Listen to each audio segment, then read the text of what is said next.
Hello ladies and gentlemen, this is Blue Maxima, and I'm going to be talking to you for a bit about Ghosts and Goblins Resurrection. I hate the way they title this series. Ghouls and Ghosts, Ghosts and Goblins. I'm going to get that wrong so many times throughout this video, so I apologize for that.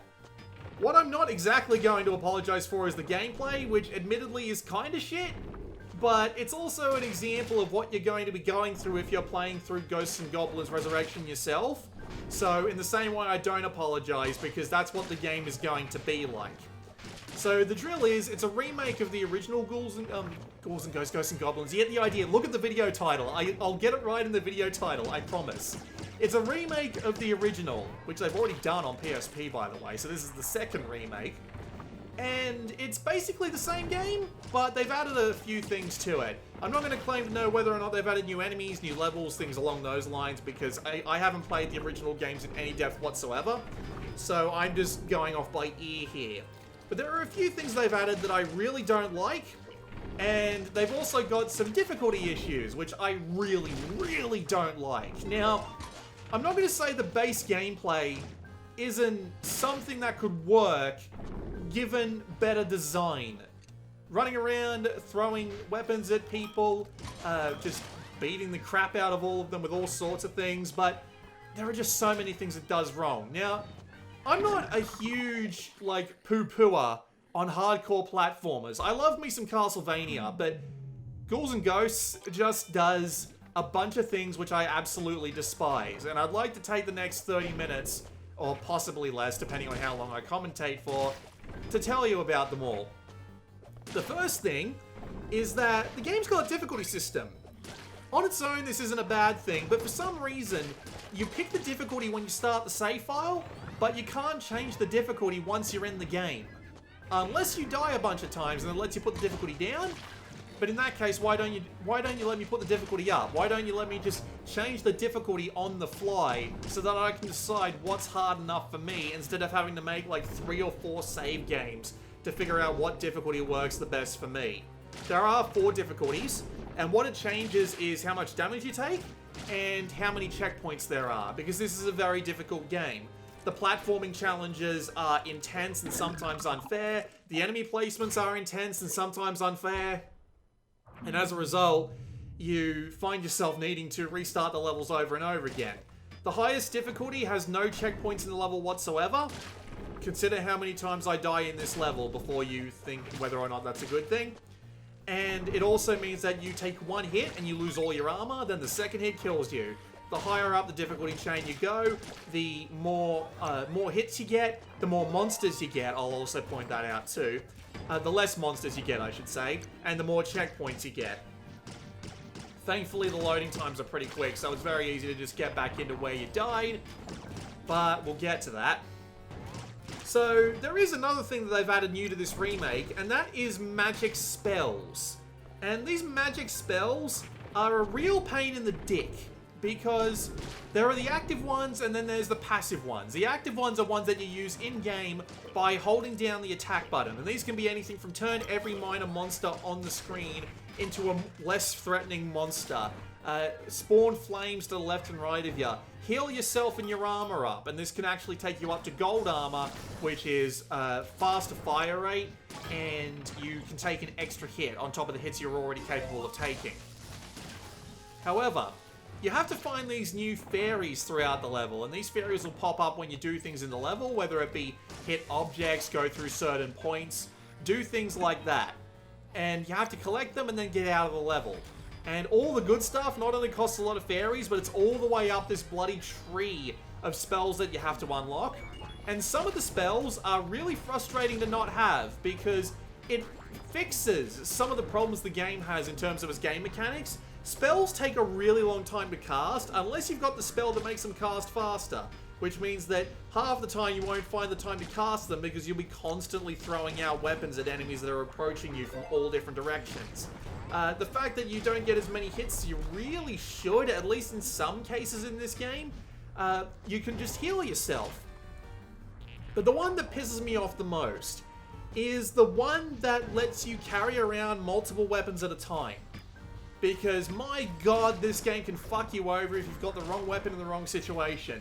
In the first level, there's this one bit where you have to climb over some brambles. And the way some weapons work is that they can't pierce through ground. Like the daggers that you've got, or the big rolling ball, things like that, they can't pierce through the ground, but your default spear weapon can, your knife can, and there's a couple of other weapons that can pierce through the ground as well.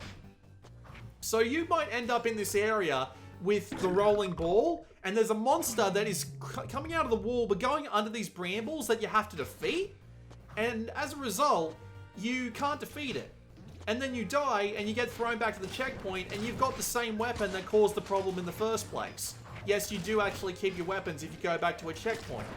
Under some circumstances, I would say this is a good thing, but when it comes to situations like the one you see on screen right now, where I've actively made it harder for myself, and without finding another chest, there's no way for me to fix this. It means that I have to practically give up a life in order to actually get a different weapon. And the thing about weapon placements in this game is that they're shit because they're random. So whenever you find a crate and you get a new weapon out of it, it's completely random as to what it is. As far as I can tell, you can get any weapon out of almost any crate, and it drives me bloody insane sometimes. And some of the weapons are completely useless. Like, who the fuck wants the hammer? In a game like this, where you want to be firing off ranged projectiles as much as humanly possible, because if you get touched, no matter what, you will take some damage, you are not going to want the hammer for fucking anything. And it's insane to think that they would want to give it to you at any point in this game. The split knives are okay, but you can only throw out one of them at a time unless one of the knives hits something. So a bad throw means you're not going to be throwing out any more weapons for a while. And the knife is just a shittier spear. There's a couple of other examples of that as well, but seriously, half the weapons in this game you're not going to want. Compare it to a game like Castlevania, where every single weapon had a use. So, like, the boomerang would go forward, but then would come back at you, which meant that you had a little bit of extra attacking power. The axe would go up and over and do more damage. The holy water could be used to stop the ground in front of you from being walkable, and it could actually be used on some monsters to great effect. And the weapons in Ghosts and Goblins, whatever, by comparison, are all surprisingly painful to try and use. Combine this with the platforming, which is an absolute shit, and you'll find yourself having problems, because, my god, the platforming. I wouldn't be against hardcore platforming that requires precision inputs if the game accepted precision input. There is some input lag here, and the edges on this game are really, really precise. On some of these jumps, you definitely need to be practically hanging off the edge before you make the jump, otherwise you won't make the jump. And it is immensely frustrating because the controller, you hit the button fine, but for whatever reason the jump just did not take, or you fell a pixel too short. You do have the ability to grab onto a ledge and pull yourself up, but it legitimately feels like it's taking the piss sometimes with some of the ledges you miss. It's really inconsistent. And I was having a really painful time trying to get some of the platforming in this game to work. Especially in this bit, where you need to extinguish your only source of light in order to make the platforming. Otherwise, you're going to land on the flame and hurt yourself. It's fucking great.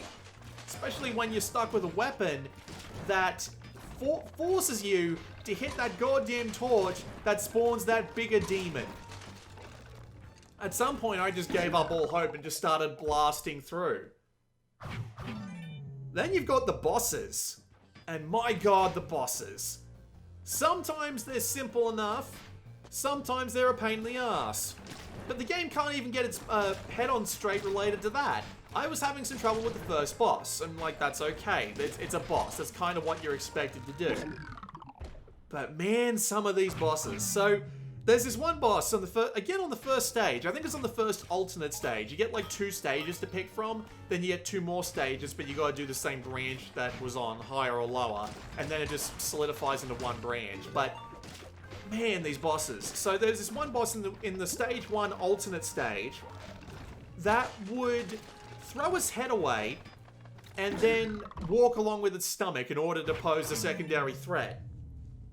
The first hint the game gave me was, make sure you keep beating at the stomach of the enemy in order to push him back. And then the second hint it gave me was, don't get too focused on the body, aim for the head. I mean, it's an obvious hint, but the two just kind of contradict each other in a way. And there's a fair few other problems along the same lines with the hints with the other bosses as well. Not to mention some of them take a really long time to give you a checkpoint, even on the bloody Squire difficulty. I was just starting to get sick of it. As a result, really annoying platforming. Really annoying spells that feel like they're locking you out of like the better way to play the game.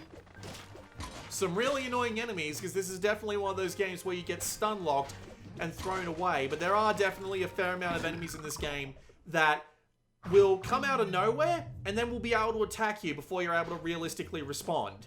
And it really doesn't feel fair the first time around, because you aren't going to know the enemy's coming until it's too late to get out of their way. And it is legitimately unfair as a result of that. Really annoying platforming, because like even the jump feels a bit weird. Sometimes it feels like you have no control over how far you're going to fly. Sometimes it feels like you've got really precise control. I know it's not true, it's just incredibly frustrating as a result. When you feel like you're meant to do just a tiny jump onto a candle, and then you just go flying and you fall down the cavern, and it's like, ugh! I just spent all this time trying to get through this goddamn level, and the platforming continues to screw with me, or the enemies continue to screw with me, or the fact I don't have access to the cool spells that'll make the game just that slight bit faster and that slight bit more satisfying to play frustrates me. And you need to collect a lot of those goddamn fairies in order to find yourself a bloody, in order to get the really good spells too. Not to mention there are some, it's not like where you can learn spells and then go learn any other spell, except for, you know, like ones that are stronger versions of other spells. Those ones I understand. But it's on this weird tree where all the really good stuff is way high up in the tree, but the tree is also separated into two separate branches. So if you want the spell that'll heal you up and the spell that'll let you carry more weapons, you have to equally invest in both sides of the tree. And unless you're really far into the game, that ain't gonna happen, sunshine. Ugh. Just as a result of all of this, and there's a couple of other things too, like most of the fairies feel like they're placed in positions where you'll have to actively give up a life in order to safely get them. And it can get really, really bad in certain parts of the stage. There is an option in the menu to let the game play slower, but it also slows down the music. And this is actually some pretty rockin' soundtracks. I'm not gonna, excuse me, Jesus. I'm not gonna condemn the Ghouls and Ghosts or the Ghosts and Goblins soundtrack or whatever combination of words it is. I'm not gonna condemn it because it's actually a pretty good soundtrack. But when you have to listen to it in slow motion, if you want to use the time chronometer or whatever the bloody hell they call it in the options menu, it's like, why bother? Because I don't want to have to listen to this incredibly slow and annoying music. It just sounds terrible. It does look pretty good. The animations are really nice. But it also comes with a second downside, to the point where enemies can magically dodge sprites of like your weapons. I'll go straight through them. But your hitbox is fucking huge. You so much as like lay a tiptoe on anything dangerous, you'll take damage. So it's one of those games. Like, bloody hell, I was safe on that dragon's mouth, and then it opened it, and no, I wasn't anymore. God. All of these things combined just make the game incredibly frustrating to play. My opinion on action games like Castlevania and, whatchamacallit. I do apologize for making this error. This was the first time I had actually, like, played this stage. But yes. The thing I really like about games like Castlevania, when they balance their action right, is that they don't outright rely on memorization in order to survive through the levels. So you can get through by the skin of your teeth based on your reactions and like sensing out patterns and remembering them sometimes. But a game like Ghosts and Goblins absolutely throws that concept out of the window, because there is no bloody way you're getting through most of this shit without remembering where a bunch of stuff is, remembering what weapons you're gonna need, and hopefully bringing them along. And even then, you might not get that lucky.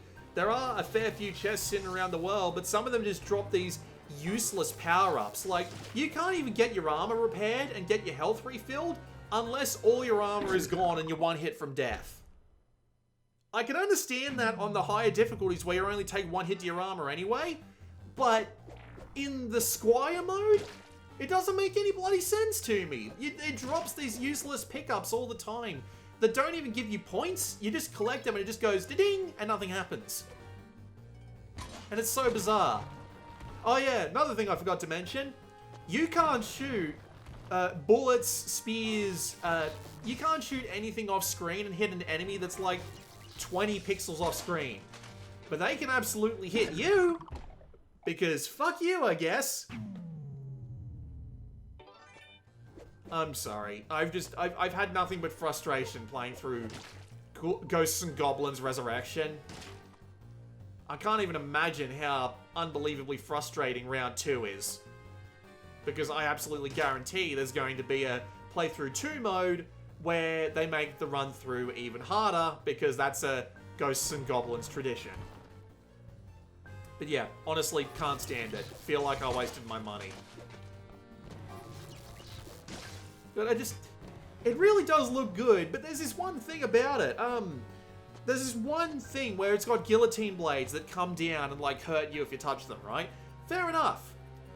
But it also presents them in this weird pseudo 3D sense where they're sticking into the background and coming out, and it's really hard to tell where the actual like guillotine blade starts. So you don't know exactly where you can safely stand.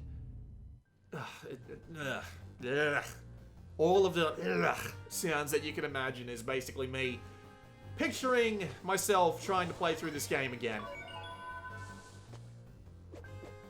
There are challenges, which are basically just achievements. They're nothing particularly impressive. You can play this in 2-player co-op, but I can't even imagine how that works. Oh yeah, even the pathing is weird because there's just different higher and lower paths that sometimes you can jump onto and sometimes you can't, and sometimes it's just intensely painful to try and figure out in any sense of the word. Yeah, I just think it's a bad game. I can't find any enjoyment in it whatsoever. It does at least run okay for the Switch, but again, it's also the Switch. Through playing this, Cotton and Jeterius, I have found myself almost incapable of making like minor adjustments to where I'm standing. It's always all or nothing. Which doesn't exactly help with this game, I'll tell you that much. Alright, that's it. I'm done. I've basically got... it's weird. I've got no positives because it's all brought down by a negative somewhere. And that's a real shame. Don't buy it. Buy a Castlevania game instead. You'll probably have more fun. This has been Blue Maxima, and I'll see you all next time.